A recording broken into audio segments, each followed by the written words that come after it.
PC signature ballots. Getting close to a quorum, but not quite there yet.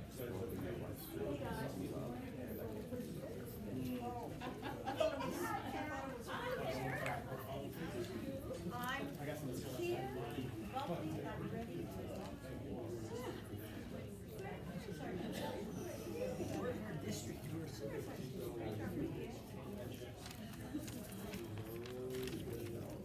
aren't those obnoxious quarter red? Imagine my surprise when these are red. Well, I noticed. Yeah, everybody knows.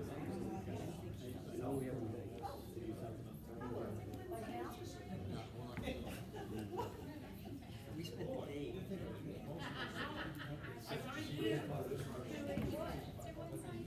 John got a ticket.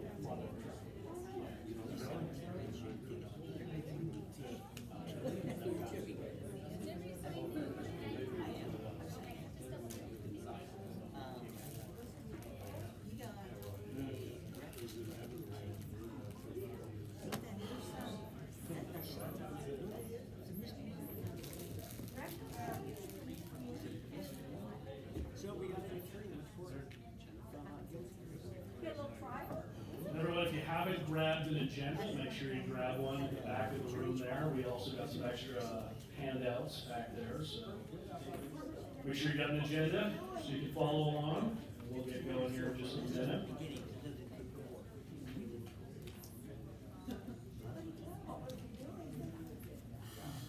Well, reading up, how innocent is, he was driving behind us, all the guy came up behind him with his brights on, tailgated him, and tried to, and the guy tried to pass him on a double yellow line, which is right. He came back behind him, and then when John stopped at the stop sign and turned left, cut around, drove the feet on John. Oh, yes. Slammed on his brakes and John drove it back. You were able to prove that. It was very important. They were saying that if you run into somebody, Well, yeah, that's, you know, unless there's some kind of. extenuating circumstance, like it happens to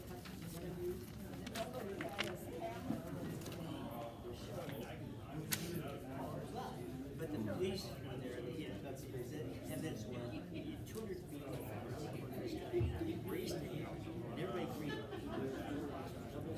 Solid yellow line.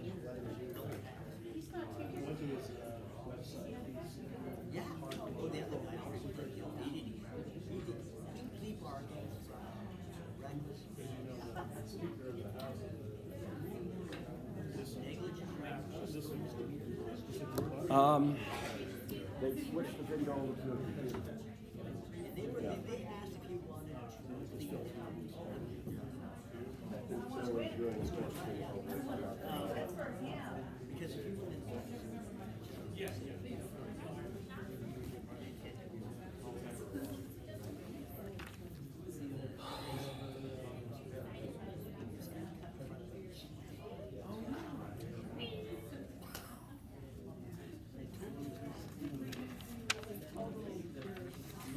Sweating. Oh, of course. Yeah. You were probably on the line with the bill.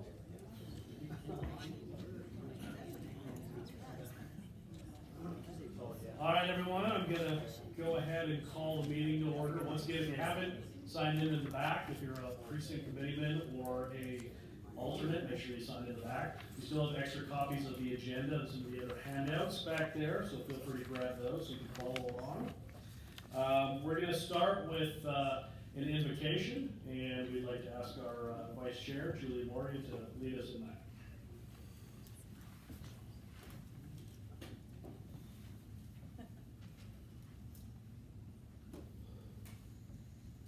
Our Father in heaven, we're grateful for this day. We thank thee for this great country that we live in and for this great state. We thank thee for the many blessings that thou hast bestowed upon us. And we pray for guidance and direction as we discuss issues and as we listen to other issues at hand.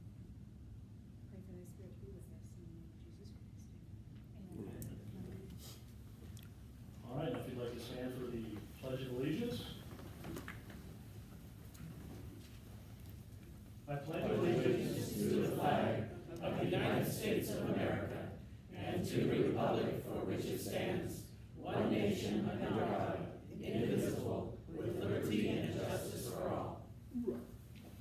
Thank you. Be seated. All right, we need to determine if we have a quorum to do business. No, Mr. Chair, we do not have a quorum. How many shy are we? 15. Okay.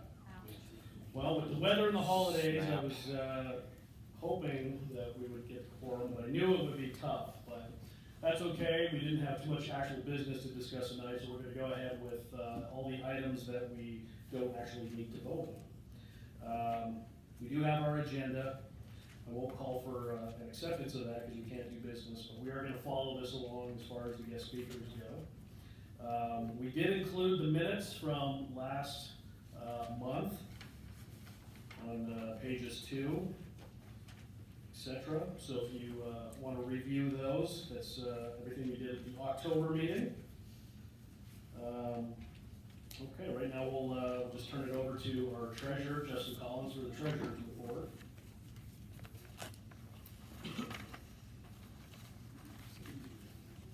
So currently in our account right now, we are sitting at $11,493.57, which is slightly above what we had at the beginning of October. Now that is with out of about $2,000 outstanding payments left from the election night, and then we also have $4,200 in our INADOT account that will be transferring over at the end of this month. As far as the election night goes, it appears that we're going to come out a net positive of approximately $6,500 that initially cost us.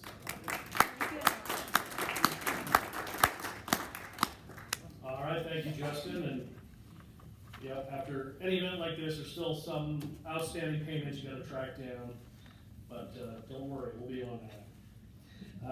All right, right now I want to bring up our first guest speaker tonight, who's going to talk about this Christmas's Toys for Tots fundraiser. So you all know him from News Talk 670 KBOI. Give a warm welcome to our own Nate Sheldon.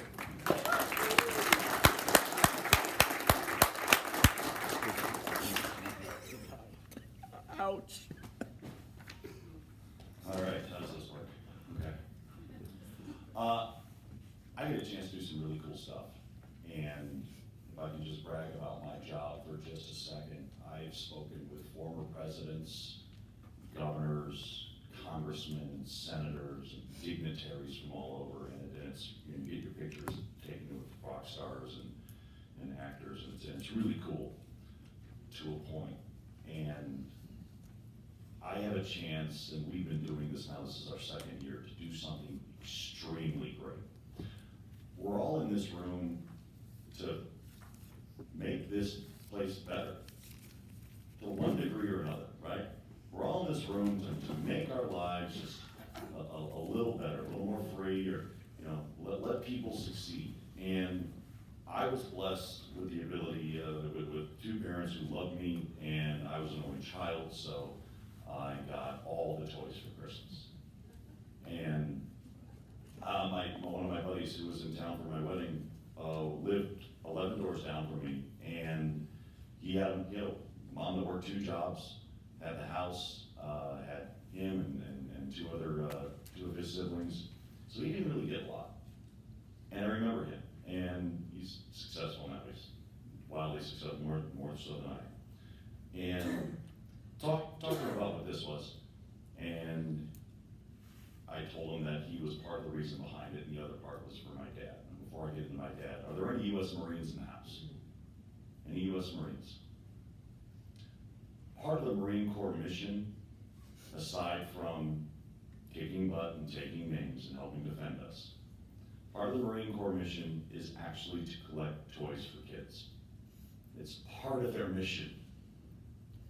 Okay? And it's been that way for decades. Blow stuff up, protect the United States, collect toys for kids at Christmas. No joke. That's part of what they do. And my dad was a Marine, and my buddy grew up, and you know, he didn't get everything he wanted, and I have a couple friends who every year fill a 7-ton truck at Quinn's. They're proud of themselves. You ever seen a 7-ton truck? It's pretty big. I was a Coast Guard cadet, kind of a friendly rivalry. I said, watch this, I'm gonna do you better. You can't get bigger than a 7-ton truck. So I got a hold of a 52-foot trailer from Utility Trailer.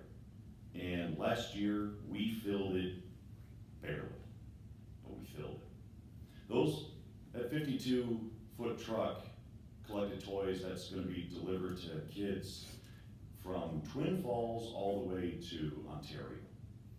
That's the footprint for Boise Toys for Tots. And we call it Operation It Takes a Village, mostly because I don't read what losing presidential candidates write, but because it happens right near the village of Meridian. So, sorry Hillary, I'm taking ownership of this. So, we teamed up with Sportsman's Warehouse, and for 3 days, we're gonna collect toys. Now, how many elected officials do we have here tonight? All on that side? Yeah, all of us. Well, okay. All right, well, good, I challenge all of you. Oh, great. It's a very simple challenge. I don't ask that you just give to me. It's not, has anything to do with me. It's to give to the area. And whether you give a toy or you give to a charity of your choice, great. I have mine. A lot of you have yours as well. Toys for Tots, we're doing our operation December 7th, 8th, and 9th at Sportsman's Warehouse from 5 a.m. to midnight, Saturday, Friday, Saturday. On Sunday, we're doing it from 5 a.m. to 5 p.m. We're gonna be broadcasting live. We're gonna be freezing. We're gonna be filling a 52-foot trailer, and the question isn't whether or not we're going to fill it. The question is how many times we are going to fill it. Because I want every kid to have a Christmas like I had growing up, full of toys, smiles. Santa thought I was a good boy. Santa thought I was a good girl. That's what I want. And I want a chance to do something cooler than talking to any elected official or movie star or Ryan.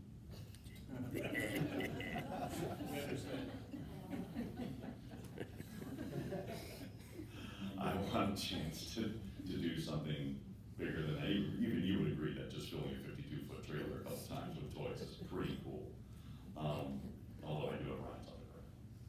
So there are plenty of flyers out on the back table. Feel free to take them with you. If you can't remember all the details that I just spoke to you, new unwrapped toy, Sportsman's Warehouse on Fairview, December 7th, 8th, and 9th. If you can't remember that, Nate at KBOI.com. Most of you, or a lot of you, are friends with me on Facebook. If you're that unfortunate, right, Matthew? Oh, Yeah. well, just for trolling purposes. Just for trolling purposes. Well, good. Think of this as your permission to troll me again next year. Feel free. All I ask is a toy for the kids. That's all. So thank you very much for the time, Ryan. Thank you very much. Appreciate it.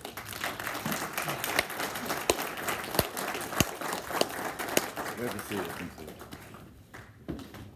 All right, thank you, Nate. Of course, you can listen to Nate Monday through Friday on News Talk 670 KBOI from 3 to 6. All right, we're going to move along to our next speaker.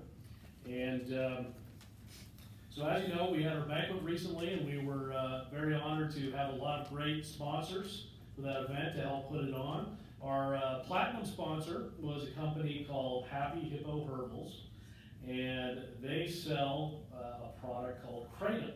And this is not really something that I've been all that familiar with up until I got to know them. But this is a herbal supplement, and one of the things that got me interested in it is how there is some evidence that it can help with opioid withdrawals. And as probably everybody knows, our country right now is kind of in the midst of an opioid epidemic, where hundreds of people are overdosing and dying every year. In fact, I've included some information. If you turn in your packet here, I just pulled some random headlines out of the Idaho Statesman. The first thing I put in there under Idaho opioid-related overdose deaths, that's from the Idaho Health Government website, which says in 2016 there were 119 opioid-related overdose deaths in Idaho. That's just in Idaho. We're smaller than the national average, but it's a very troubling statistic. Now we see that, as you can see from the headlines, from President Trump on down, legislation is being passed. Idaho cities and counties are suing Big Pharma to try to hold them accountable. But sometimes lost in the discussion of who's accountable is, possible ways to treat these symptoms. And, this country, just like every country, has had to deal with drug addiction from a variety of different drugs, alcoholism, and a lot of times we as a party have had sort of just a lock them up and throw away the key and hope it all gets better solution. But I think as we have been watching, the war on drugs increase, now it's moved on to legal opioids, that it's time for maybe alternate looks at how we can treat some of these drug problems. Anyways, we're very honored to have tonight Chris Diotis, the owner of Happy Hippo Verbals, our banquet sponsor, who's going to come up and talk about his company, give you a brief introduction to Kratom and what it does and how it may help with our opioid crisis. So please give a warm welcome to Chris Diotis.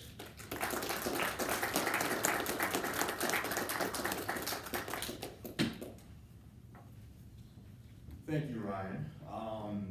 I'm new here, not new to Boise, but new to being involved. So rather than just posting comments on Twitter, I decided to get involved, and not long ago, and here I am tonight. It's a pleasure to speak to all of you. Thank you for giving me the opportunity to speak tonight. I'm Chris Diotis. That is my new wife of 2 months, Shaylee Chatterton. We're the owners of 3 small businesses in Boise, Idaho. We currently employ 16 Idahoans, and the issue that is most important to us is not a partisan issue. It is not a political issue, it is a personal issue.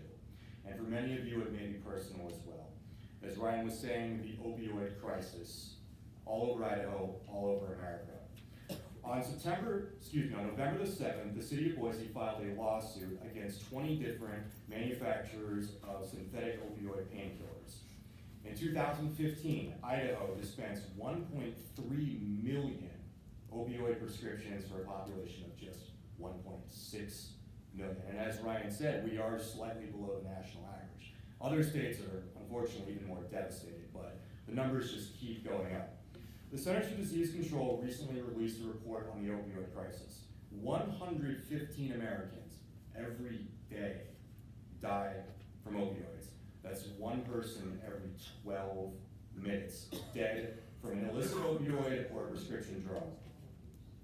Well over 40,000 Americans have died this year. In 2017, more Americans died from opioids than in the entire Vietnam War. Opioids are destroying our communities. In Washington, D.C., rather than finding solutions, they just point fingers trying to find out who is most to blame. Thankfully, there is a solution, and I do not say this lightly, to the opioid crisis. It is called Kratom. Some of you may have heard of it, hopefully some of you have. It's fantastic, and it can really change the course of life for millions of people, but certainly for this opioid crisis. Kratom is a plant that's natural. Kratom is a natural plant that grows in the South Pacific. Kratom is safe. Kratom is not synthetic. Kratom has been used for hundreds of years. Although somewhat new to the United States, an estimated 5 million Americans use Kratom. I have used Kratom every day for the past 7 years, primarily for motivation, but also for relief from old college sports injuries. But more importantly, Kratom helps people struggling in chronic pain that do not want to take addictive prescription drugs. Kratom also helps addicts get off opiates and get their lives back. We get thousands of emails, and I'm not kidding at all when I say thousands of emails, from veterans, accident victims, former addicts, seniors, mothers, fathers, and Americans in chronic pain who have gotten back on their feet and gotten off prescription drugs, thanks to Kratom. Unfortunately, things have not been so easy for Americans who want to use kratom. In 2016, the Drug Enforcement Administration, DEA, attempted to classify kratom as a Schedule I controlled substance. The public outcry was unprecedented. In just 2 weeks, 62 bipartisan members of Congress, including Orrin Hatch, Mike Lee, and our very own Raul Labrador, demanded the DEA rescind their intent to schedule kratom. Kratom was saved, but unfortunately, the Food and Drug Administration, FDA, still wants to ban kratom. For those living in chronic pain or struggling with opioid addiction who have been so fortunate to find kratom, kratom is often their lifeline. If FDA is successful in banning kratom, the opioid epidemic will absolutely explode. There will be no more natural alternatives to prescription drugs for pain any longer. Big pharmaceutical manufacturers of synthetic opioids that kill one person every 12 minutes know this, and they want kratom to disappear as fast as possible. If you're interested in learning about kratom and you have some time over the holidays and you have Netflix, check out A Leaf of Faith. That's like a leaf from a tree. Leaf of Faith. It's a tremendous documentary. There's information on the table in the back we just put out as well. I encourage you to watch it. It's really well done. It's about the kratom community's fight to fight off big government and big pharma to keep this amazing plant legal. This is a winning bipartisan issue. I cannot stress this enough. This is a win for the Republican Party. This is a win for the American people who are struggling in chronic pain and do not want to take prescription drugs every single day. According to the analysis of the DEA's public comment period, 23,236 comments in all, the most submitted in the history of the DEA's virtual comment period.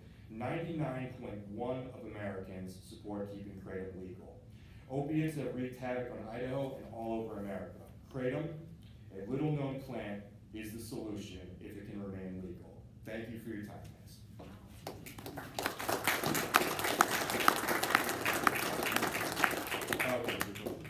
All right, we can throw it open to a couple questions. Does anybody have any questions? Steve? Are there any differences between different suppliers of this product, as far as the quality, as far as the effectiveness? That is a great question, and that, unfortunately, does differ considerably. Kratom comes from Indonesia, and there are certain suppliers over there that do it right, triple wash their product, mill it and turn it into powder in new machinery. Others do not, frankly, and that is one of the problems this industry is having. There are unscrupulous, to say the least, vendors that do sell very cheap product. They don't test it for heavy metals, they don't test it for salmonella, they don't test it for E. coli. And unfortunately, some of that is made to the US market, and it's certainly tarnished Kratom's name. As far as effectiveness, same is true too. It's a very expensive supplier that we purchase from, but we've been successful as a company because of that. And so you might unfortunately find kratom in smoke shops across town, and often it's marketed as a legal high, and that is a huge problem for our industry. Fortunately or unfortunately, those products in the smoke shops tend to be very, very average. So people will try them, it won't do much, and they'll never come back to it. But high quality, tested, safe kratom is a world of difference. You have a list of that, which ones are the right ones, et cetera? Oh, sure. Well, I'd recommend our company, but there's certainly a lot out there. And when the University of Florida studied this whole issue of who takes kratom, it was mostly adults over the age of 35, mostly educated, mostly middle class, mostly using for pain. FDA does not want people using things that get off prescription opioids. And even if that's well intended, that's sort of what it is. So most Americans are using them for chronic pain. But I'd be happy to share with you our company and everything like that if you'd like. Ryan, you want to go? Yeah, so you mentioned that you've been on it for how long? 7 years. So is it something that will be easy to come off of, or are they gonna be on it for the rest of their life? It's sort of a part to his question as well. Yes and no. If you take it in moderation, there will be some dependency issues. Those dependency issues are closer to something like caffeine or coffee. Kratom is actually from the coffee plant. It's a cousin of coffee, if you will. And there would be some dependency issues, just as there would be anything to take it for an extended period of time. Moderation, using it every day, I haven't really had problems personally, but the caveat to that is there are powerful kratom extracts out there that are sold by some vendors that probably shouldn't be in the game, that are very powerful. They raise dependency quite a bit, they can be addictive, and unfortunately, those are used to kind of stereotype a lot of kratom products. So the answer to your question is yes and no, and moderation should be fine. Certainly nothing like getting off synthetic oxycodone or Vicodin and that kind of stuff. But no, that's a great question.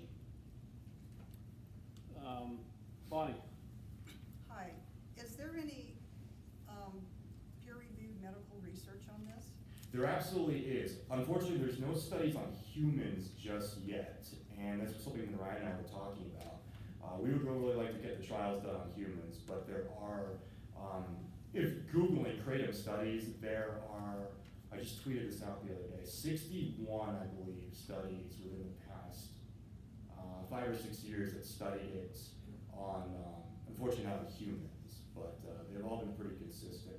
The one thing about kratom that makes it safe, as opposed to synthetic opioids, is it doesn't slow down your breathing, whereas your oxycodones, oxycontins, the synthetic opioids, they suppress your breathing and respiratory system.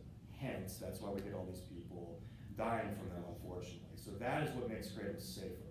But, not to go off completely on a tangent, yes, there are. Yeah. Right here. Hi, my name is Bob. Now, you mentioned that some have very powerful kratom, and that could be a problem. How could, like, a novice or somebody that's not in a position to know, how would you be able to know the difference?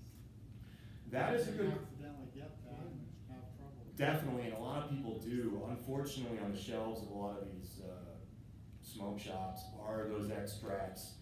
They're not labeled, and I feel it's deliberately not labeled as an extract. So someone takes it and they're like, whoa, this is fantastic, not knowing they're taking a 20x kratom product. You'd really have to, you have to request plain leaf kratom, and that's all that we sell. We don't do the extracts for the reasons I just explained. But you want to look for plain leaf kratom. It should be on all the labeling of any kratom product. So if it says 10x, 20x, that's an extract. You probably don't want to use that. I certainly don't. But plain leaf kratom is what you need. And here you said that you didn't want it as a Schedule 1, but under a different jurisdiction? We are hoping, and this applies to me and a lot of the other vendors that test their kratom and are trying to be FDA compliant, even though kratom is not yet recognized as a dietary supplement. It's in this gray area. It's not a drug, it's not a dietary supplement, it's this gray area plant. What we are hoping for is that FDA, rather than taking it away from 5 million plus Americans that use it, will basically recognize it as a dietary supplement. And in doing so, vendors will be required to follow the laws and regulations of dietary supplements. That means packaging it in a GMP, FDA compliant facility. It means transparent labels that give a serving dose, warnings, and all that kind of stuff like that. Any kind of vitamin. Would that have strength? What's that? Would that have strength under that classification? I'm not sure what you mean. Like times 20 or? Oh, yeah, absolutely. And I think, I mean, we don't sell extracts, but it's kind of my view that most things should be legal, but absolutely, any sort of FDA regulation should inform consumers that they're taking an extract and not the plain leaf. Right back there. Just a couple questions. First, is it actually our doctor's involvement at all? If you have a pain condition, it sounds like you're just self-medicating. That's the first thing. The second thing is WebMD. I don't know who sponsored it, but there's some pretty nasty side effects, including seizures, liver damage, death, appetite, diarrhea, muscle pain, spasms, twitches, watering. And heavy doses, it's actually sounds pretty dangerous. So, No, and unfortunately, all that. yeah, unfortunately, that is the kind of stuff we're having to fight against. And I would say that a lot of those side effects that you say are also for all prescription drugs, for basically anything out there. All I know is I've taken it for 7 years, and nowhere near this. This is closer to, I would say, well, you almost have to try it. I mean, Ryan has tried it the other day, and he felt that like it basically did nothing. It was very, very subtle. As far as speaking to the self-medicating thing, there are doctors that are behind it. Unfortunately, doctors are very quick to recommend prescription synthetic opioids. But all I can say is, and I mean, you're just going off the research that you saw, a lot of seizures and death and all that kind of stuff. It's simply not the case. Cannabis has, reportedly the same things, and we finally know now that it's not exactly true. That's not personally directed at you. Unfortunately, the first page of Google is our enemy, and it doesn't really give Kratom a fair shake. But I think the truth is coming out. This documentary, especially Leap of Faith on Netflix, is great at dispelling the myths about Kratom. It's not a perfect industry, though. We have a lot of vendors that are selling very strong things that they're not being very transparent about. So that hasn't helped. In the back there. I work in juvenile justice, and Kratom has been talked about a little bit. Do you support any sort of age restriction on juvenile provide, because it seems like something that could easily be abused? Absolutely, and 21 and up, most stores are doing. Most people don't care, unfortunately, but I'm with you on that. Lawyers suggested 18 and up. We're doing 21 and up. It's hard to quite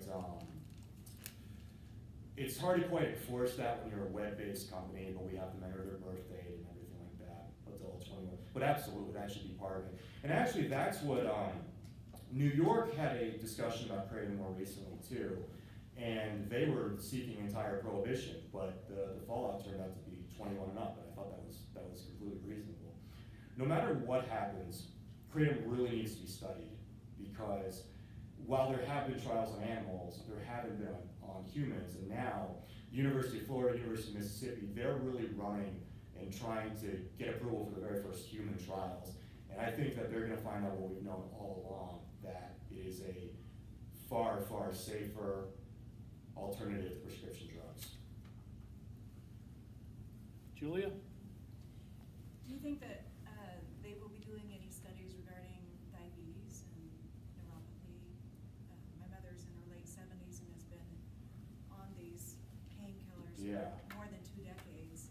How do I get her off of that and be able to give her something more healthy for her that's affected everything about her? We anecdotally get a lot of reports from our customers, just our customer service.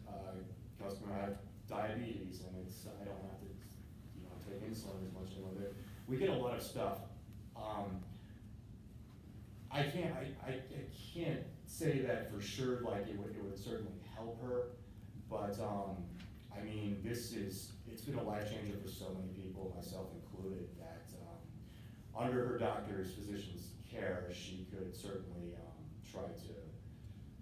So she has diabetes, but she's on pain meds. Because of the neuropathy and other issues with diabetes. I see. Her diabetes has just gotten worse, and her dependency on these painkillers has been affecting her mind, dementia and things like that. My mother as well, yeah. Well, as a commercial vendor, I can't make medical claims, but I can certainly say that we've had our customers saying that they have such conditions, and it's been very beneficial to them. Certainly have her ask her, or you ask her doctor. Right, I am her conservator and guardian, so where do I send her doctor to find information? Well, he has Netflix, A Leap of Faith, because they talk to a lot of physicians, scientists, and the academic community in there. You have to have about an hour to watch the thing, but it's life-changing for so many people. Otherwise, AmericanKratom.org. The American Kratom Association is the #1 advocacy group. They, with the help of 62 different congressmen back in 2016, fought off the DEA, and they're the reason that we still have Kratom in our lives right now. but American grade gum. Sure. Right here. I was wondering if you could speak to the pharmacology behind it, such as the receptors it hits. So based on the studies that you were talking about, and I've seen a couple like with guinea pigs, Right. kind of the receptors they're seeing that kratom is hitting. Yeah, so, a little bit, maybe not as much in detail as you want. So, kratom, despite what the FDA says, is not an opioid. An opioid is from something that is derived from opium. Kratom is not derived from opium. It's derived from a plant called metragine. So, it has opioid-like effects without being an opioid. And there's plenty of things that also have opioid effects, coffee, cheese, all that kind of stuff. But kratom has an affinity for the delta opioid receptors. Something like a ratio of like 90 to 10. 90% delta opioid receptors, and 10% mu opioid receptors. That is different than the synthetic compounds out there that are almost entirely mu opioid receptor. The delta opioid receptor has a ceiling on it, and part of that ceiling is it does not suppress your breathing, whereas the mu opioid receptor, which is largely responsible for euphoria and pain killing and stuff like that, that is the receptor that is particularly prone to addiction that the synthetic opioids are hitting. So synthetic opioids don't hit the delta, kratom hits the delta, and the delta is way less of a concern for dependency. To be fair, kratom has a mild to moderate pain-killing effect. This is not on the grounds of like morphine or anything like that, but it's part of the reason it's safe. So it's still targeting the mu receptors though, like, which is an opioid receptor. right, yeah, in a far less proportion than say morphine or something like that. Far less. And I'm curious, with your definition of synthetic opioid, what would you consider fentanyl? Oh, absolutely, synthetic, yeah. And then with opioid, the opium, natural or synthetic? So opium, and this is where I'm getting off, like not quite my field here. So we have a poppy plant, and from that, you can extract opium, I believe. And from that opium, you can make heroin and fentanyl and stuff like that. So kratom is just a plant, whereas you have a poppy plant that is pretty harmless on its own. I could be wrong on that. But you can make high-powered synthetic compounds out of that. So I'm in favor of plain leaf kratom, no powerful extracts, no adulteration, super powerful formulas. And I've seen just in feedback from our customers and all the Americans that use it, that plain leaf kratom is safe. When you start turning it into these powerful extracts, well, then you can run into certainly some trouble, just as you could anything. Time for a couple more. Up here. Is it similar kind of to kava kava? I know that's kind of an Indonesian plant. Is it similar to kava kava? It is, yeah, and kava went actually through the same thing with the FDA, DEA, I think in 2003, where the kava community, which was albeit much smaller, than had to fight back. It's similar in that kava can help with pain, it can help with anxiety, depression. It's been around thousands of years, native to Hawaii and the South Pacific. Kratom, though, is more for pain relief, I would say, whereas kava is more for like anti-anxiety and depression and more like that. To me, kava is more of a recreational thing, whereas kratom, we're talking plain leaf kratom, not the extracts, has very limited recreational capabilities. The extracts, kind of a different ballgame, unfortunately, but it is similar to kava. Happy Hippo, my company, also sells kava. I think that's, if you can get good kava extract from, we have it from Fiji right now, amazing, it's great. Way safer than alcohol, way healthier. What does that cost a bottle that you just put up there? What's it? About $15. Yeah. So these are capsules. Most people who use kratom sort of on a daily basis will just buy the tea powder, make tea. I put it in like a kombucha bottle and give it some flavoring. The taste is hideous, I can say that. But it's and I'm making it sound like it's a miracle thing, but for some of us it really is. I've built 4 businesses, easily working those 16-hour days every day, looking forward to it.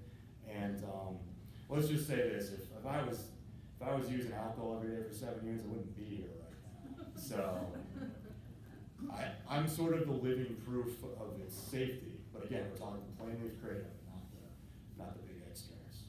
David? So a comment and a question. I run Living Water, which is colon hydrotherapy. Oh, hey, David. And so we see a lot of people that come in that are hooked to these opioids. I had a call today with a carpet layer. He's been in pain and got hooked to them and can't get off. But so then he gets constipated. So now they got transverse colon issue. Yeah. Just kind of in the cycle where they just cannot get off, especially those that don't go on morphine to get off the others, which is interesting. So two questions is, you say mild to moderate pain relief, this will solve. And so the other question that people are gonna have is, this is not a hallucinogen. You cannot smoke it and get high. No.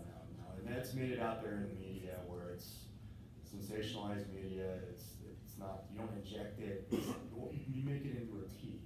And it makes me laugh, but also crazy when we see different media outlets, just, oh, this new injectable street drug. It's not that at all. But, so yes, mild, moderate pain. And effects like opioids without being an opioid. And, well, under a doctor's supervision, of course, I have to say that. I would think mild enough to use every day, but that is obviously up to the medical professionals out there. Did I answer your question? Yeah, yes, my question. Okay. So do you have any tolerance, or have you had to increase your dose to get the same effect? Because the literature that I've read, I am a nurse and I pulled it off our medical literature, and I found lots of things to be concerned about with this. Mostly that it says that it is a central stimulant, and it does have approximately 13 times that of morphine. And it did have cases of addiction shown in this article that I was reading, and withdrawal symptoms. One of those, of course, is constipation, but also there are other symptoms such as irritability, hostility, aggression, dysphoria, emotional changes, muscle aches, also some addiction problems with cramps, blurred vision, nausea, vomiting, diarrhea. There is, they said, associated 36 deaths associated with the use of this drug. Right. So in a herbal supplement that is not regulated, how can you advise people to use this? Because of like anything that's a stimulant or has an opioid-like effect, there is going to be some dependence eventually on that, or an increased tolerance to it. Yeah, so that legitimate concerns on that. So this is just one bottle of kratom. It is Bali Super Red. There are probably 30 different types of kratom.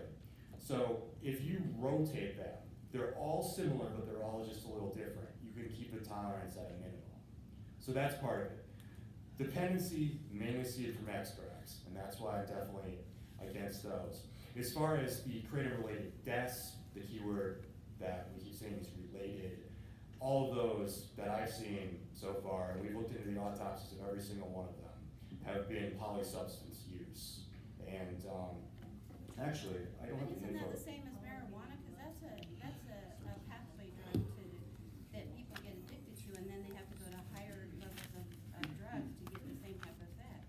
Would this be similar to that? Kratom, for most in the community, and certainly for myself as well, who after several knee surgeries certainly have spent an entire summer on oxycodone. Kratom is an exit drug for so many people, getting off the much harder things. But it is a concern. But you're saying you're not off of it after 7 years. That's my concern, is that any of these drugs should not be used long-term. Nothing should be used long-term like that. 7 years is ridiculous. Well, I still lift weights, I still do all that kind of stuff. When I say 7 years, I don't, I discovered it 7 years ago and I still take it, yeah. But that's the concern I do have. I've been in healthcare for 40 years, and see, that's a gateway drug that doesn't really solve the problems. It's just another drug that it's like methadone. Methadone was marketed as this great hero drug to get people off opioids. Right, and they say. Well, now we have a slew of people that are addicted to methadone. I see them in the hospital. I see them in our clinics. And so, isn't this just another gateway drug to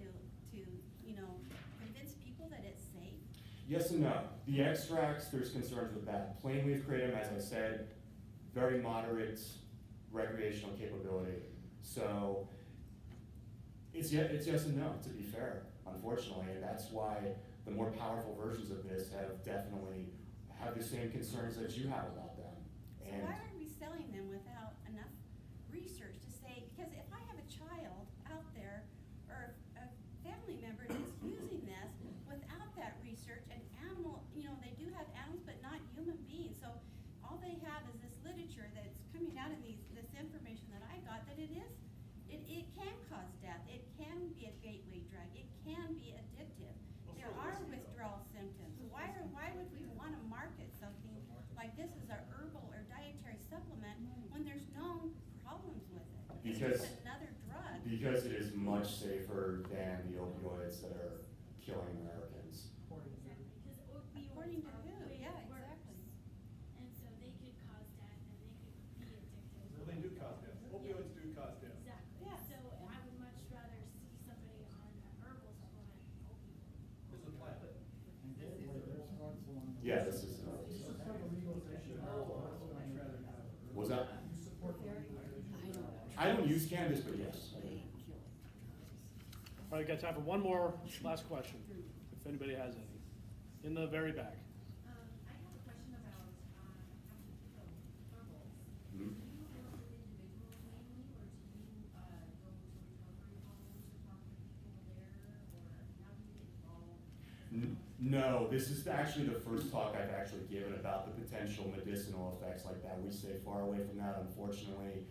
FDA is not one company's doing that, and how people find us is generally they research kratom or they see a leaf of faith and they get interested in this, and they do research on the companies that have quality products, and generally they find us through that. But we're not very proactive about that. We're very careful about making medical claims. Anything I said here tonight is just I'm not a doctor or anything like that.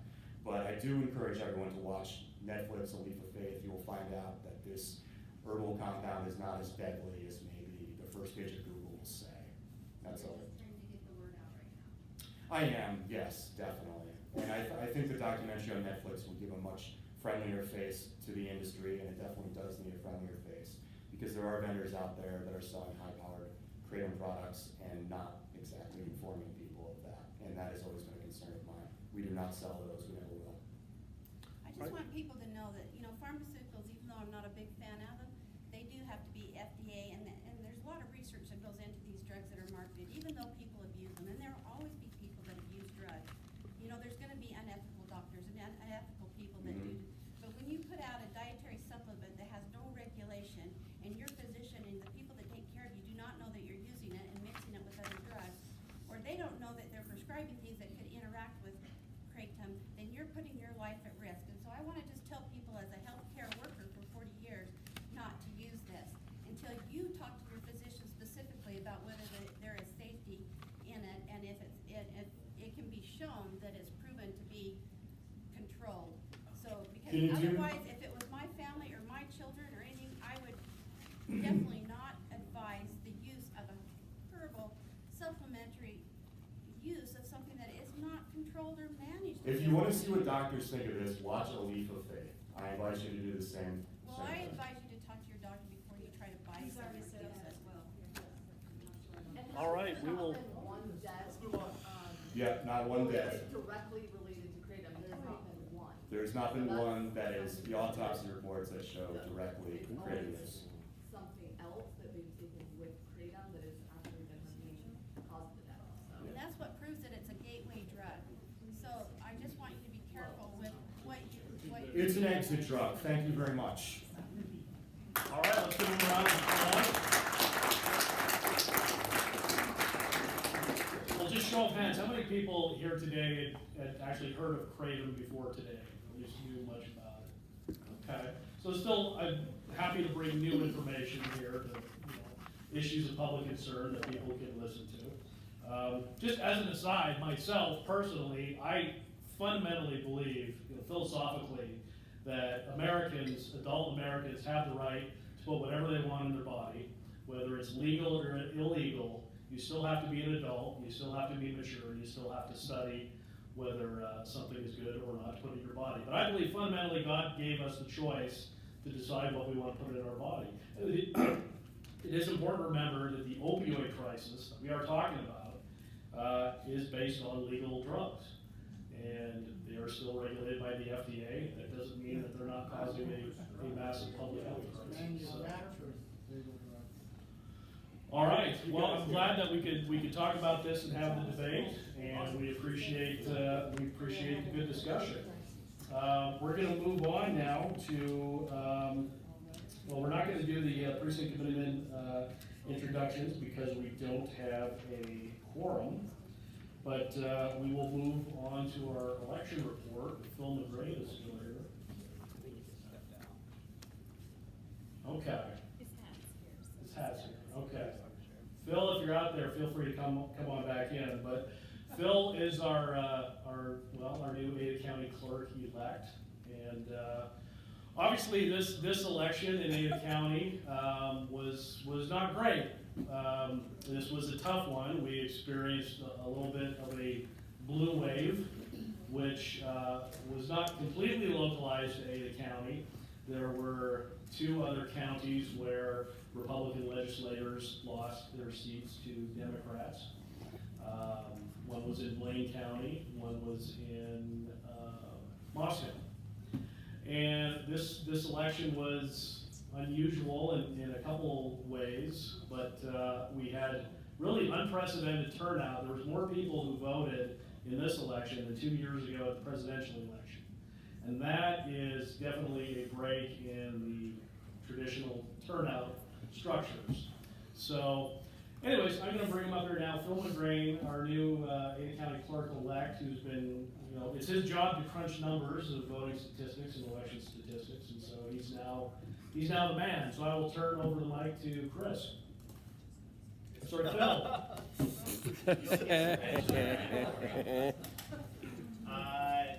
try to.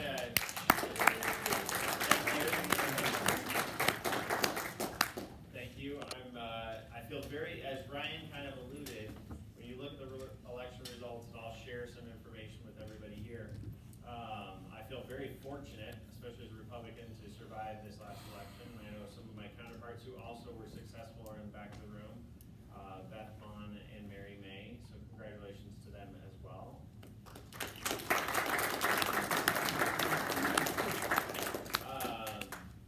But as Ryan mentioned, so first of all, if anybody has any questions about the election, there's a lot that happened this election. As Ryan mentioned, turnout, one of the interesting things, we had more people in Ada County vote on election day here than voted 2 years ago during the presidential election. That just shows, and which is really typically in a gubernatorial year, there's a drop in participation compared to a presidential year, which is actually what you see in terms of percent turnout on the graph that I threw up. I just threw up, this is looking at, I should shrink it so you can see it a little bit better. But going back to 1978, looking at participation for both presidential elections and gubernatorial. So the presidential elections are the orange bars, gubernatorial are the green bars, and showing the general trend of voting age population that is participating. But you see how much of a spike. It still doesn't go back to what we were back in the past, but what a spike this year was. This year, for those who aren't sure, is this green dot right here in terms of what our participation was. Which you can see that. You guys can actually see the numbers better than I can. But you see this general decline in terms of voting age participation. But I'm going to share, let's see, I got this backwards here. One of the things I'm going to share, this is just random interesting information I'm going to share quick to talk about this election. One of those, how many of you are active Republican women? In the room? You guys should be pretty proud. Women vote in Idaho. That's what this shows overwhelming. This is our boy versus girl map year to year. And you'll notice these look pretty darn pink. There's a few counties with some blue. Blue is not Democrat in this map. Blue is men outvoting women. And you'll see overwhelmingly in the state of Idaho, women vote more than men, period. And it's not like this year was an aberration. Paulette Jordan didn't bring out women. Republican women have been voting for a long time, as well as everybody else. Women outvote men in the state of Idaho. Can we quote you on that? showing you as a reference point, because I'm gonna share you, looking at this election, as Ryan kind of alluded, I wouldn't say it's my job, but I'm an elections junkie to say the very least. Both on running elections, but just everything related to elections. So this map doesn't show this year, but this, I want everyone to have a reference. This is the gubernatorial races, the votes for governor, going back to 1990. That was when Cecil DeAndres was our governor, right? And you can see you're working your way up, how the counties have changed and shifted year to year. And here in a second, I'll show you. If we look at presidential elections, it actually favors Republicans much more on presidential elections than it does on gubernatorial elections. And you can see here in Ada County, I mean, you look, in 2010, we were slightly red, but looking back at many years, we were blue. You can probably feel that in this election up here on the map. But I want that as a benchmark so you can kind of see what the years were in the various shades. And we'll look at this year. So on the left is the 2014 general election, and on the right is the 2018 general election. So you can see what's really surprising and interesting is typically the counties vary a little bit more. Really all this, looking at this gubernatorial race with Governor-elect Little, it was just a really accentuated version of what Butch Otter was 4 years ago. The counties don't vary nearly as much in terms of which color they went. It's just the red counties got a bit redder. In the case of Blaine County, the blue county got bluer, but you don't see nearly the degree of variation that you do. And actually, so I'll share a couple interesting. One of the really ones, if you look at Ada County, which we should all be concerned about, because second to Kratom, getting Republicans elected is one of our missions. You can see that Ada County actually went more Republican in the gubernatorial race than it did 4 years ago. Huh. Right? AJ Blukoff actually did better than Paulette Jordan in Ada County as a percent of the vote. Which is, really? right, when you look at everything else, and we can talk about a bunch of other races, is a really interesting fact to know. Is this information going to be available later? I have to see if I can make it easily available or not. Okay. But Well, some of it will, some of it's already on our website. Some of it. Can you restate that one more time? I have to see if I No, can. the statistic from Oh, Jordan, AJ Belukoff. Yeah, so AJ Belukoff had 45% of the vote in 2014, whereas Paulette Jordan had, well, I can't read that from here, but it's like 49%. I thought it was the other way Or around. 50%, yeah. 50%. This only counts for the two candidates. I think it was actually 49%, but she still had more than Brad Little did. I'll show you. Wow, I didn't know that. Oh, sorry, this refreshes. This is what this map shows is the shift in voting in the county. So this is comparing the difference between 14 and 18. So the counties that got redder means they went more Republican this election than they did 4 years ago. The counties that are blue means they went more Democrat. It's interesting, Owyhee County, who would have guessed, went more to the Democrats this cycle.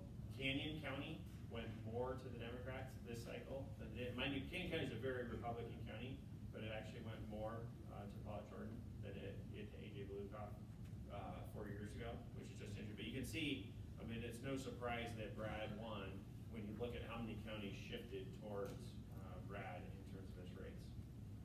Here is the really surprising thing of comparing the two elections. So this is actually comparing each of the respective party candidates against each other. Rather than the Republican versus the Democrat, this is Republican versus Republican, Democrat versus Democrat. And you can see based on the maps where Paulette Jordan actually did better than AJ Belukoff, specifically in Blaine County there. That's the really dark blue one in the center. And then you can see where Brad actually did better than Butch Otter. What's crazy is the overall turnout, which we already talked about. Ryan mentioned that. You look at those top two bars. So that this bar here is Paulette Jordan. This is Brad Little. You'll notice how much bigger these bars are than their respective peers.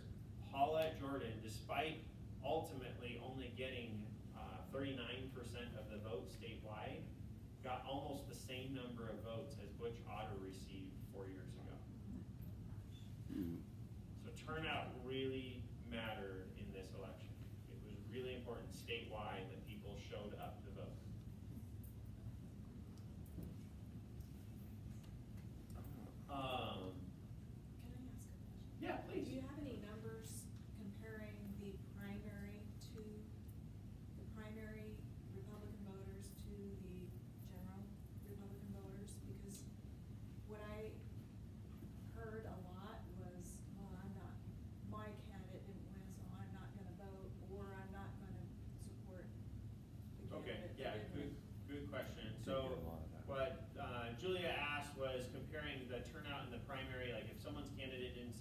primary, did they show up or not in the general election?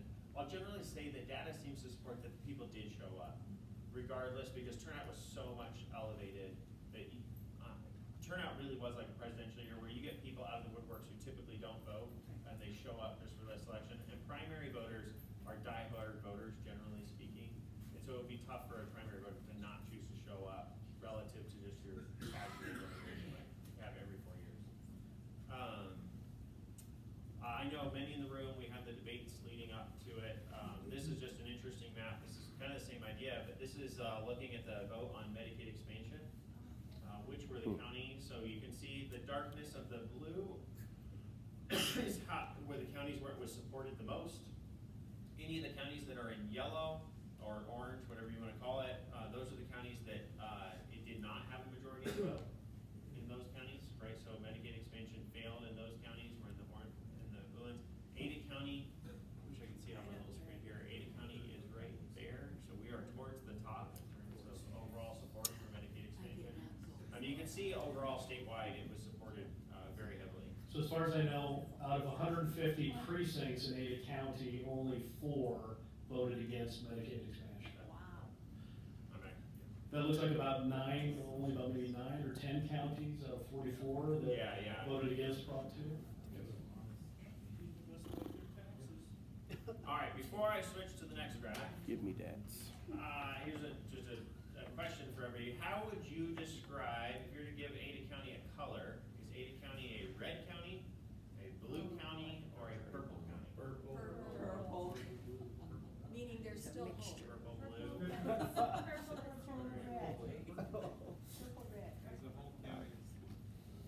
Blue's the Ada field. County is all of the above. Yeah. And I mean that sincerely. You cannot categorize Ada County as any one individual color, and I'll show that, I'll highlight this. So I'm gonna boost the map a little bit to see. So this is Ada County based on, this is just the 2018 general election results. What you're looking at right now in the color shading, the colors are exactly what you would expect. Dark red means very Republican, dark blue means very Democrat, and purple means right in the middle. This is the aggregate of all of the partisan votes in Ada County. So this isn't one race in particular. This is taking all of the Republican votes, all of the Democratic votes, and comparing them against each other. It doesn't matter whether it was a vote for me, a vote for Brad, a vote for Bad. It doesn't count you very many because you weren't on a partisan race. But it's taking all of those votes and showing them how they were cast. And you can see we have on the western side of the county, so I'm gonna look at District 14.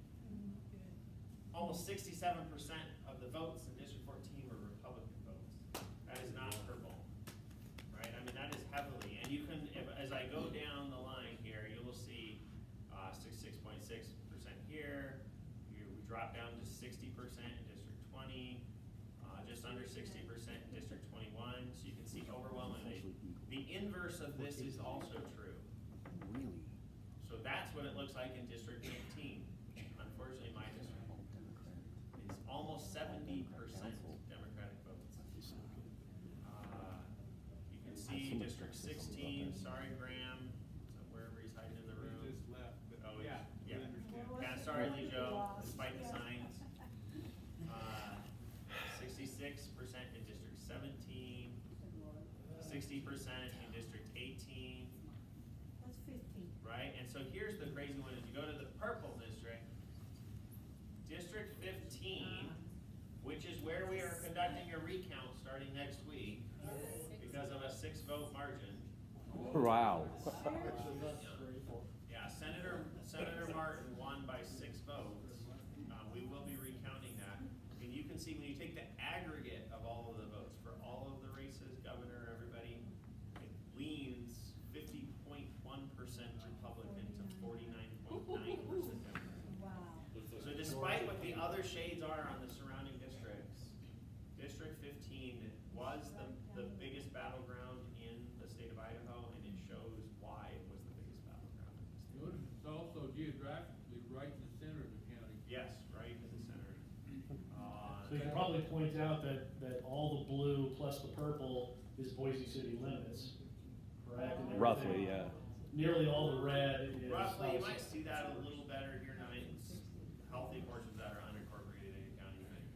Yeah, I think this highlights in terms of the Ada County Central Committee, what is significant, there was a discussion right before the election on where to put resources and what type of races. District 15 will be very important. In the past, for those of you who've been around, when we lost seats, say in District 18, District 16, we didn't really have good challengers to step up, or we didn't have the resources put into some of those races. And we had people fight the fight, but it's make sure to not just give up the seat, because in the races, if you look at District 15, the races that were won by the Democratic Party, they weren't won by a lot, right? And that means they are still up for grabs, and you can see by these aggregate vote, it really has to do with the campaigns in them. And I can say in the case of Lynn Luker versus Steve Birch, there's a lot of evidence in terms of this campaign strategies and stuff, that had a big impact on the overall turnout and everything that happened here in this district. Yeah? If you had a normal turnout, you might have seen different results, and since you had the surge, was it an equal surge? I didn't notice. Like with Paulette's numbers, like 60% higher than AJ, and Brad's are only 30% higher than Butch's. I mean, No, do you have a sense of like who came out more? No, there's not. It doesn't look like that skewed in any. I mean, going back to your question, I think you asked it really well. Brad did better than Butch in Ada County. But percentage-wise, right? But Brad did better. Democrats come out in bigger percentage-wise. No, but I'm saying Brad won percentage-wise more than Butch did. More Republicans came out and voted, or more people came out and voted for Brad Little for governor as a percentage than Butch Otter, as well as pure numerical numbers. It doesn't matter which way you look at it. Brad did better in Ada County. And so if you look at that race as an indicator, it says that surge just brought out both parties surged together in response to each other. Whereas like in the primary election, percentage-wise, Democrats surged way more than Republicans surged. Raw numbers, Republicans came up higher in the primary, Democrats as a percentage came out higher. So what was the lesson in the Luker race? Because he won by like 400 votes, and then he lost by 1,600 votes this time. It's a 2,000 vote swing. It's not insignificant. The potential lesson, I think, a couple things. I think last time was in a presidential election, not in a gubernatorial election. Having President Trump on the ballot in that particular instance, there's where I think Republicans surged more than Democrats surged during that cycle. Kind of the essence of your earlier question. I think that played a big thing. And then I will say there's a lot of evidence, anyone who watched the race, particularly Steve Birch and the efforts that he put in more than other candidates, were very indicative, including like his absentee chasing and some other things that happened. And I think that is really what started to sway it. It wasn't always painted partisan either, strategically. What's the resident right in the center of District 15, there are a couple of things to take note of there. One, almost all of District 15 is in the West Valley Neighborhood Association, of which I'm on the board of. I used to be president of it. Steve Birch was also on our board, and if you're familiar with the Three Cities River Crossing that was going to connect directly from State Highway 55 across the river to 5 Mile and ultimately an interchange with the interstate, that runs right center through the neighborhood. Steve Birch, for about 4 years, led the subcommittee that fought that. Everybody in District 15 virtually knows Steve Birch from that. Plus then, during this election, he knocked on every single door in District 15 personally. Yeah. Whereas Lynn Luker, I never saw him. I got a couple mailers from him, and it was that difference of people saying, this is the first time I've actually shook hands with a candidate, and that made a big, if they were kind of like this, they went with the guy that they felt like they had a connection with. I will say from observation, I think you're right on, see like the knocking of doors. If everyone watched in Ada County and those who were watching on election night, the absentee and early votes that came in, and a lot of it was strategy. The only Republican in Ada County who was winning after the first results were released was Russ Fulcher, and that's realistically only because Russ was running in CD1 and he didn't have CD2 to carry him down. Otherwise, he probably would have been those. And it was Steve Birch, when he went door to door, was knocking on doors, offering absentee ballot requests. There was a lot of strategy that was being put in. I think similar to the state parties, both respective state parties sent out mailers encouraging absentee participation. But if you looked at the strategies, so the Democratic Party pre-populated their mailer so that all you had to do was sign it and send it. That's all you had to do is sign. Whereas the Republican Party didn't pre-populate any of the information. There was more effort for a voter to fill out the Republican request form than there was to fill out the Democratic Party request form, as well as the information. The Democrats used a strategy called vote shaming to try and put pressure on people to get their targeted people out to vote more than the Republican Party put their effort to get their people to turn out to vote. How do you pre-populate a request form? You, so based on the voting information, you can have the printers, they make each one custom, so it already has all of your address, your name, everything filled out for you, so you don't have to fill out that information. The Republican Party has done that in the past, but did not do that this cycle. The Republican Party is actually the one who's led the efforts on absentees and requests. Yes, there's a certain degree of the state party in the past has led those efforts this time around. Just to show you another look at it, since you guys are now watching so closely on it. This is with legislative district loop, but here's what it looks like by precinct. Oh, wow. And so you can kind of see this vein of purple. This is the border, right? Is the purple precincts. Almost kind of going, I don't know where it is, like Cloverdale-ish, right? Like it's almost where the congressional districts separate. Yeah. What's the little purplish blue in District 14 there? The little tiny one. This one? Yeah, what's that? 1410.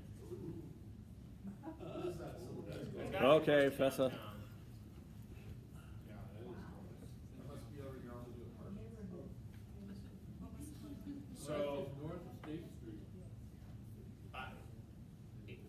it's tough. One of the things I'll caution with all this is drawing quick conclusions because it is layered, right? Like it's even tough for me. I spent a lot of time looking at this stuff, but if you look at the county races, Beth and I were both successful.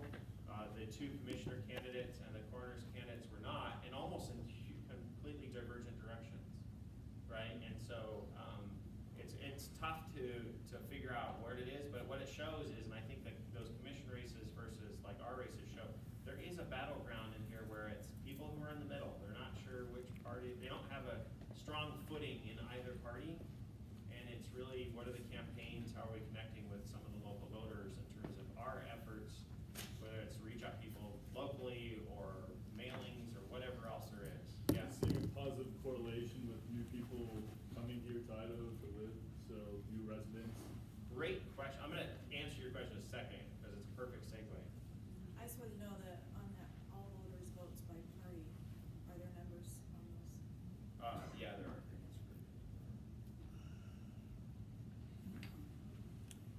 Yeah, you can see. Just, I mean, it's super, in terms of the total votes cast, super competitive, right? I mean, this shows you, especially we are at purple, everyone's kind of set at Purple County. If you're going to aggregate us together, but the thing is, we've distributed ourselves. There's this concept, and I think it kind of starts to go to your question, of voting with your feet. People, and this is a national trend, where people are moving to be around people that are more like them, right? So conservatives are moving to be more conservatives. We see that here in Idaho, especially northern Idaho. Conservatives from, say, California are moving to Idaho to be with conservatives, whereas like a Democrat is moving to like Portland or something else.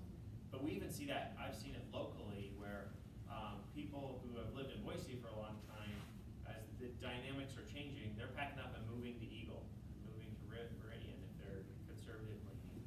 Now, did North Idaho get more red this election? Yes. Yes. It did, yeah, from the prior map it did in parts. It kind of varied a little bit in different parts. Kootenai was actually really unusual. This goes to, someone asked the question about turnout.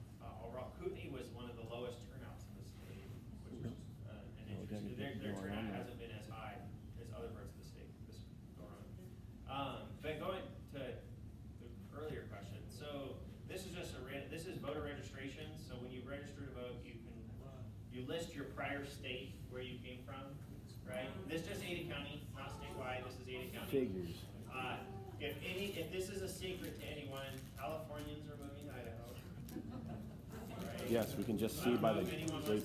California in this room, fourth generation Idahoan.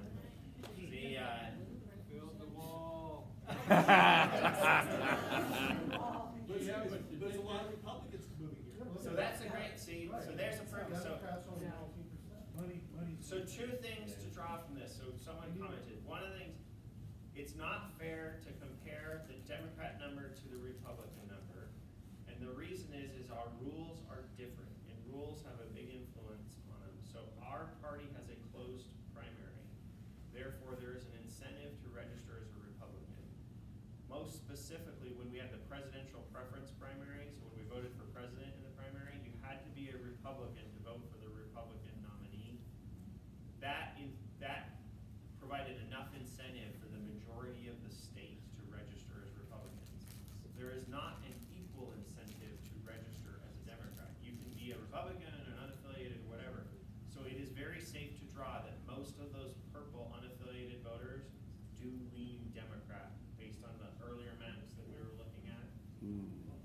That said, what's interesting is I can filter, so you can see the age, that's not that interesting. If I look at just California, since that's the lion's share, Californians do lean. The Californians that are coming to Idaho are coming to Idaho, and we see this throughout the state because they're conservative leaning.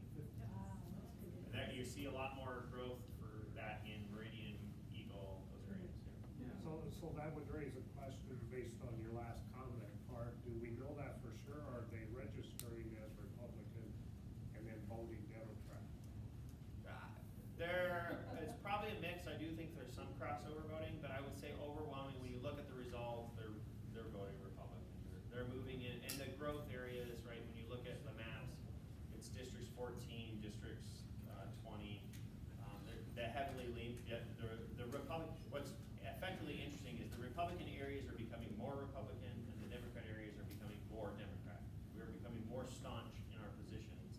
And then what's happening, and this is where my concern, like District 15 is, if you look at like District 18, which is where I grew up as a kid, it's like once it tips, everyone in the area who doesn't have strong feelings is like, oh, I guess we're all Republicans, or I guess we're all Democrats. And then everyone just kind of moderates to what the prevailing view of the day is, and it just gets really extreme really fast. I see that on the bigger number that you're showing, but I can tell you from walking, especially in 2101, Yeah. which 4 years ago was really red, and now I saw more Paulette signs I could not believe just as I walked In there. over the neighborhood. Yeah, and I think probably if you go back and look at the precinct map, you'll see hot spots, different areas, and some of that's urbanization in parts, but you still see there's a stark difference between the two sides of the county. Yes, David? Well, if the higher percentage of Californians were escapees and not infiltrating us, how do we account for the fact that Ada County is slowly but surely shifting to Democrat? If it's not Californians, where are all these new Democrats coming from? The numbers didn't, the numbers don't, the numbers don't, support the premise of that question yet. Yeah, I would say that's exactly, when you start looking at cities rather than looking at, so California is by far and away, and so especially areas down there like Orange County, LA, that's where we're drawing a lot of people from. And the idea, so the voting with your feet, the idea is you have an Orange County Republican, and what I mean by that is Ronald Reagan represented, who was from Orange County, right, and represented the state of California. So you go back in time, you know, the whole idea, you can sell your house in California and buy whatever you want here in Boise. You have that, so there's a lot of growth there, but other cities that are big feeder cities to Boise, especially with all the attention we've gotten, are Seattle, Portland, Las Vegas. Those are really big ones that are feeding in to our city. And so we are drawing, yes, we are drawing conservatives, but Boise itself is also drawing very democratic-leaning people as well. I've heard that Orange County. To see the numbers for school districts. I mean, you look at like the North End, right? 70% of people in District 19 voted Democrat. You put your pointer on Washington and Oregon, and see what those look like? Yep. There's Washington. Oh, that's interesting. It's not, the bar looks bigger than it is, right? It's 42%. I see, need to scroll down so you can see the unaffiliated. You're right. Shrink this so we can see it all better. We also have Boise State. Yeah. There's Oregon. Now you can't read the numbers, right? I made it so you can see the bars, you can't read the numbers. What is that, Oregon? So is any of your This is data- Oregon. Does any of your data show the percentage of voters? Do they vote at a higher percentage in the north end than they do in West Boise? Yes, what comes to the top of my head is the percent of registered voters. So the north end has the highest percent of registered voters in Ada County, whereas Garden City has the lowest percent of registered voters in Ada County. And it varies, and there's a lot of demographics that you can kind of fit into that. So we do see different degrees of intensity in terms of it. That is a very valid observation. So, scroll that up again, your Washington voters. Is it Washington? So I can see our number on the bottom. So we got a total of 56% possibly coming Democrat from, I mean, if you're Yeah. taking into consideration. Yeah. Great. You know, we talked a little bit ago about District 15 and, Whipper winning that by 400 and then losing by 300. Back a few years ago, Julie Ellsworth won by 7, Mitch won by 100, and then the next election cycle, they lost it by about 1,000, 11. In District 18. District In 18. District 18. I think that's a really telling thing for what District 15 But at the same time, when Brad Volacek was running in 18 and lost by 11, 1,200, the Luna Law referendum was on the ballot. Can we draw any parallels to the expanded socialism with Prop 2 and what happened? So that's a good question, because it does, everybody's wondering, well, what exactly drove Democrat turnout? And I don't know if we can prove conclusively, but a lot of the thoughts are, okay, Prop 2, expanded Medicaid, that maybe drove Democrats out. Did Paulette Jordan drive more Democrats out? Statewide, it's looking like she didn't. I mean, she got higher numbers but the same percentage. See, I don't think it was that, what I actually think is driving turnout at the moment that we saw, and we saw it before, is national politics. I don't actually think it was the issue. From what my observation working in the elections, it was like the Kavanaugh, that seemed to be a really big motivator that we saw, and it drove people in both directions. It's not like people, regardless of where you sat on it, you felt very strongly about it, and we got a lot of feedback, and you can kind of see that. What I think, we haven't had a chance to really digest this fully, is there were, I believe, more percentage, this is my hypothesis, so bear with me, but more people voted straight ticket than typically vote straight ticket.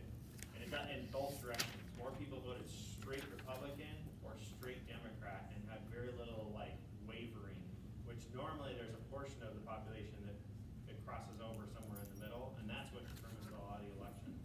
But we see that strength, and you think of that map that we saw of Ada County where the sides just kind of took their stand against each other. And we see that play out. But statewide, I mean, Paulette Jordan definitely didn't seem to have the impact. Medicaid expansion might have had some of it. One of the things we did see, I couldn't find the graph to pull it up really easily. A really unusual thing we saw was not just higher turnout this election, but we saw a higher percentage of people voting most of the races on the ballot. So what I mean by that is typically as you go down the ballot and you go start with governor and you get to county clerk, I would have typically gotten 25% less votes than the governor simply because I was further down the ballot and just people didn't make it that far.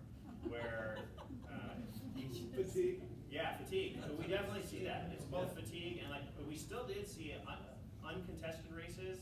If you look at the vote totals for uncontested races, they're way less than all the ones for contested races.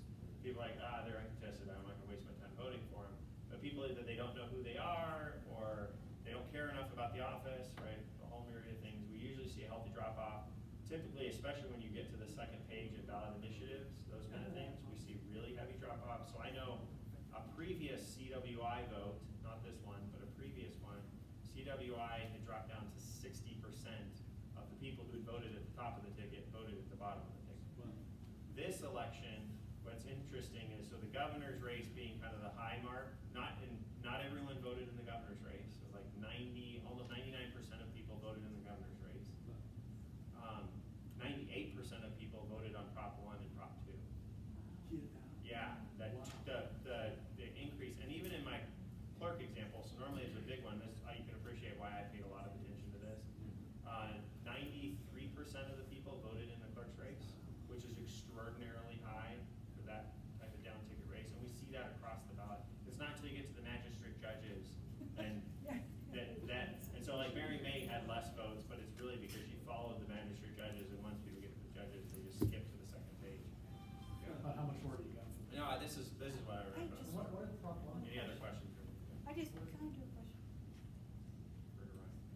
Anita, go ahead. What happened to horse racing? Yeah, Prop one. Was there a pocket of people or? I don't have it right here, and I don't. Well, one Ada County, which is Barron. We wanted to should only be. Well, good. All right, we could do maybe one more question back there. I was gonna ask about Prop one, you're saying that you're still digesting this too, but do you also kind of break it down by age at all? So, I will in the future. We don't have that information yet. So all the voter history is still being assembled, like who actually showed up to vote. I mean, it exists in the poll books now. That, and that's statewide area, that's still being assembled. So once that's afterwards is when we'll be able to draw demographic conclusions like age or some other factors.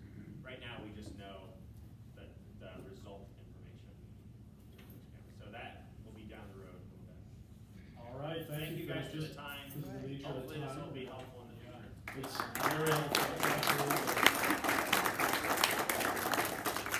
I'm gonna skip ahead one. We do have some candidates here. Well, they're not candidates anymore. They were successful beating their Democrat opponents, or nonpartisan opponents. But if they're still here tonight, we'd love to have them up. I know we have Mary May for a County Highway District and Beth Mond, if she's still here. If there's any other newly elected or re-elected officials here tonight who'd just like to come up and say hi and let us know what they're planning on working on as they are soon to take their seats. We'd love to hear from you. So Mary May, why don't you come on up, and Beth as well, if you're still here. I just wanted to say thank you to everybody for their support, and obviously we were thrilled with the outcome, and I'm just really looking forward to January and getting in there and getting things started, which make a difference. But thank you very much, I really appreciate it. Thank you, Mary. And Beth, our new Ada County Treasurer. Thank you. It's been my honor this year to have earned the Republican Party nomination for Ada County Treasurer. I'm now to be the treasurer-elect, so thanks for the support, and also reviewing the statistics that Phil put up. It's a good reminder of how grateful I am to be here and to have prevailed, but also a reminder for all of us to be engaged. So I do want to thank all of the candidates in the room, those who run as precinct committeemen, who ran in the primary, in general. As a first-time candidate, I really appreciate now how much goes into that. So I do thank everyone for running and encourage everyone to just keep involved. It's a busy time at Ada County Treasurer's Office. Tax bills have gone into the mail. Perhaps you've received those. I do have the benefit of working in the office, so I'm actually answering the taxpayers' calls and processing those payments. I'm really looking forward to ways to improve that process and be very cost-effective in our operations. So again, thank you for your support, and I look forward to serving you. Do we have any other newly elected officials here tonight, or re-elected officials? Of course, Phil McGrain, our new elected Ada County Clerk. We're all looking forward to what you guys are going to do as new Republican officials. And as we look forward to 2020, I mean, we're going to have to work harder. We're going to have to develop a lot more plans. I mean, this has been sort of trial and error for me. This is the first election I've been through as chairman. One thing I've learned, it's hard to do a banquet and an election at the same time. It does kind of stretch you pretty thin, for sure. But really, it all comes down to more money and more volunteers. That's politics in a nutshell. Our two Republican legislators in District 15 who lost were both dramatically outspent by the Democrat opponents. Senator Fred Martin, who won by 7 votes, raised and spent about the same as his Democrat opponent. So money does make a big difference, especially in these small local races where you don't have as much name recognition as the governor. And of course, volunteers, people hitting the streets, putting out signs, flyers. I think the Republican Party might have been complacent the last several years because it was so locked into, we know what districts are blue and what are red. And we got a little bit complacent on that, so we need to focus on 2020. There won't be as many county races on the ballot in 2020, but one commissioner, the sheriff, and the Ada County prosecutor will be on the ballot in 2020. And we need to focus on keeping those seats. It will be the presidential election, so with Trump on the ballot, assuming he doesn't lose in the primary, which I think is a safe assumption, hopefully the 2020 Republican turnout will swing more in our favor than it did the Democrats. We don't know if there'll be any certain initiatives on the ballot, which may tend to pull Democrats. It's, kind of a wait and see. But we've got our work cut out for us, protecting those county seats. And again, I don't want to go into complacency, but districts, 14, 21, 22, 20, they seem to be pretty solidly red. I think District 15 still is the purple district that, we lost to. Unfortunately, we might be able to get those back, as well as, we need to protect our one remaining county commissioner. All right, so just before we close out, I wanted to do a quick report on our election night banquet. So I definitely wanted to thank all the volunteers we had who made that possible. Julia Morgan, our state committee woman, Melissa Harris, and Gloria Irwin, our second and third vice chairs, Megan Landon, our District 18 chair, and Kristen Rossau, who I met just while we were putting on the event. She's a former Mrs. Idaho who had extensive pageant organizing experience, and she came on board and helped us out quite a bit. She really had her stuff down. So please give a big round of applause, everybody who helped out. We bought a ticket, we really appreciate it. And of course, thanks to all of our sponsors who helped make this possible. Of course, Happy Hippo, and we had a lot of other candidates and elected officials who helped sponsor as well. Steve Bartlett, Sheriff of Ada County, was one of our sponsors, and we appreciate him as well. So give all of our sponsors another round of applause.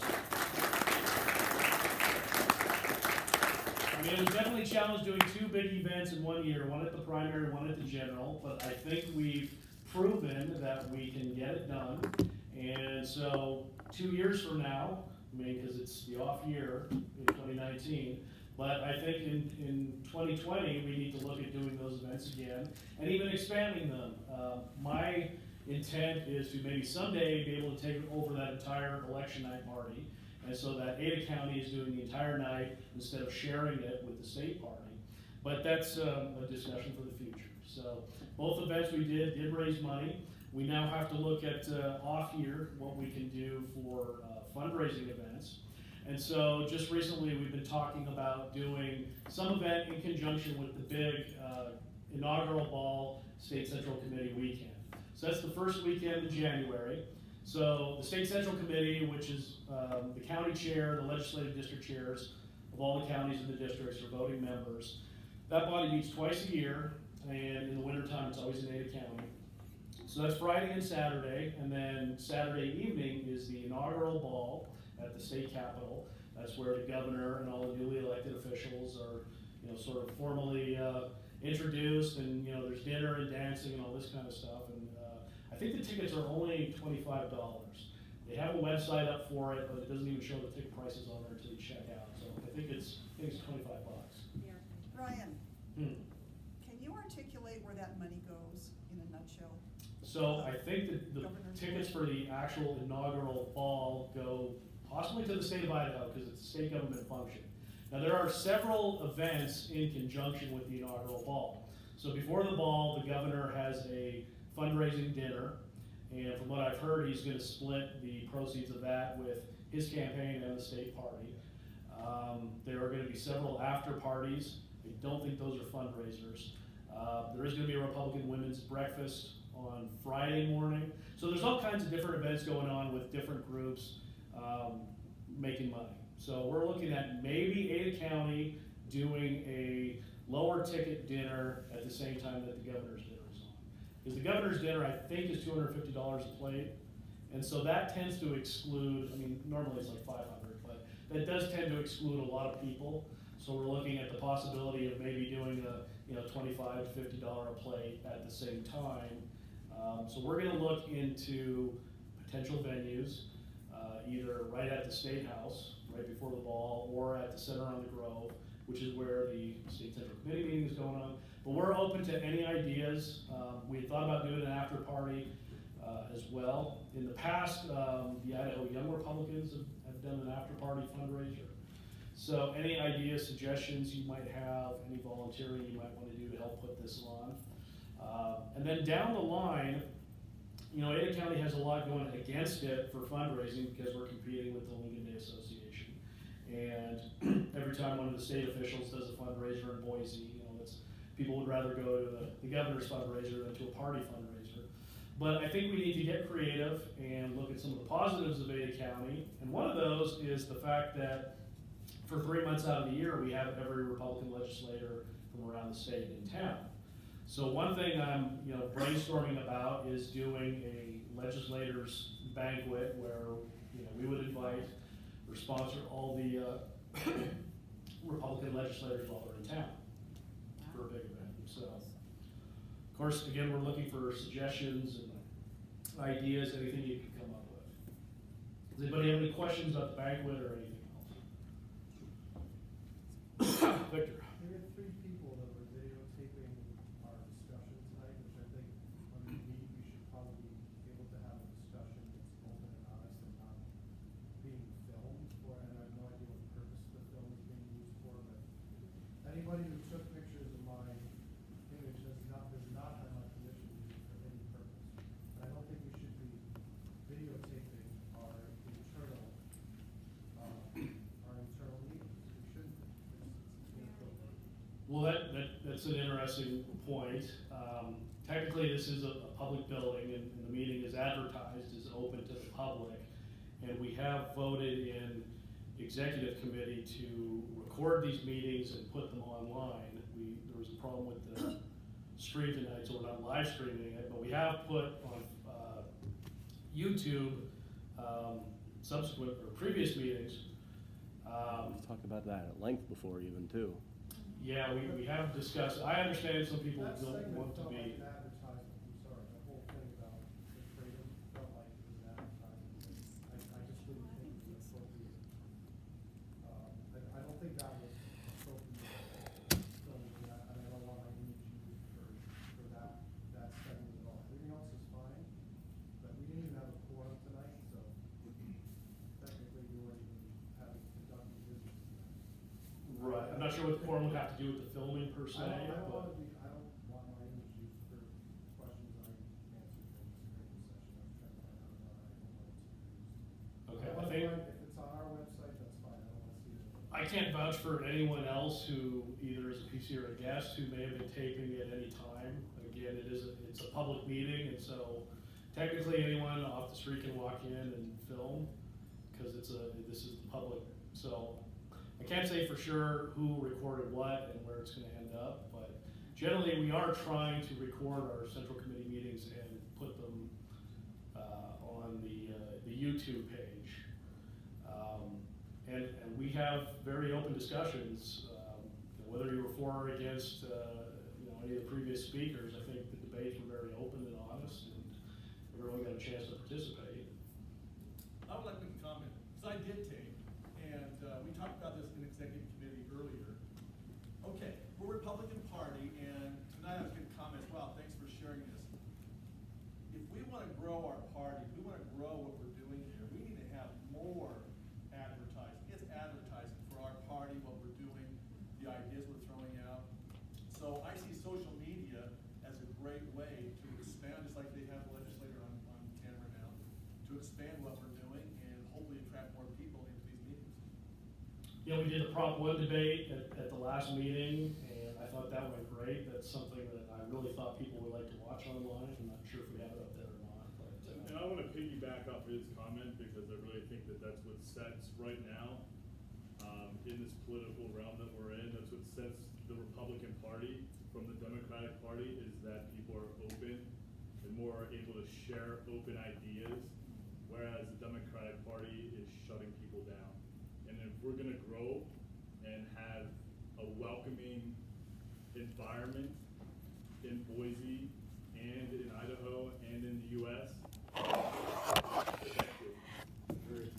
Now, we did adopt a YouTube policy, and we have a YouTube committee, so the committee is tasked with at least previewing stuff that we're thinking about putting up on the YouTube page, just, to make sure it's appropriate to put up. Right. Kristen. She is planning on, this woman here, I know there was more than her filming, but she is planning on putting it on her YouTube channel. She's creating her own documentary. And as far as images, I work in that industry of entertainment. You can ask her to smudge out your image, because